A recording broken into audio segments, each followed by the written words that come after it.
Bill Williams became an activist against addiction after his 24-year-old son lost his battle with substance abuse in 2012.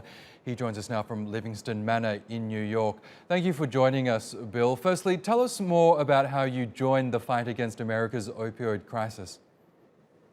Well, it was the death of my son William that made me want to do something to prevent, educate people, help remove the stigma surrounding addiction. Even as I look at my screen right now, a lot of what you just showed are images that help continue the stigma about addiction. People need to understand that it's a disorder. We need to have some compassion toward the people that are suffering from the disorder. And we need to do everything we can to help them out.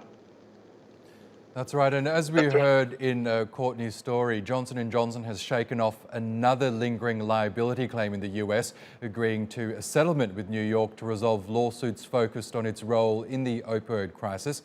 How culpable are the drug makers in this epidemic? Well, I think they certainly did a lot, particularly Purdue Pharma, but not only Purdue. They did a lot to convince doctors that prescribing opioids and overprescribing opioids was just fine. There was no problem. In short, they lied. So how culpable? They're as culpable as can be.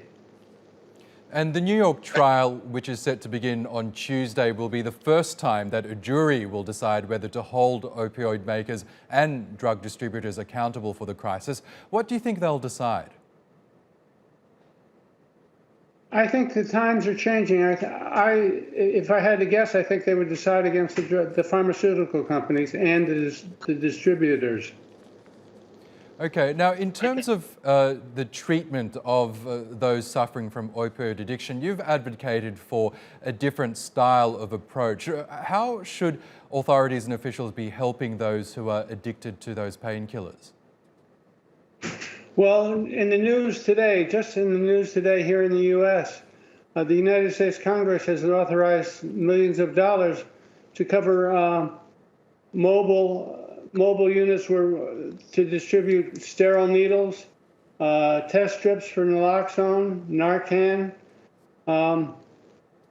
That's the sort of thing we need. What's called harm reduction. How do we keep people alive until we can help them? You can't cure, you can't help a dead person.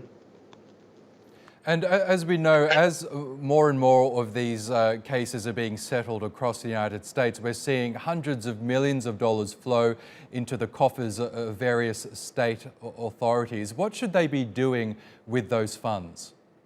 They should be having dedicated funds, not going into the general account. They should be having dedicated funds that are used for prevention, treatment, harm reduction, education, research, anything that can save lives.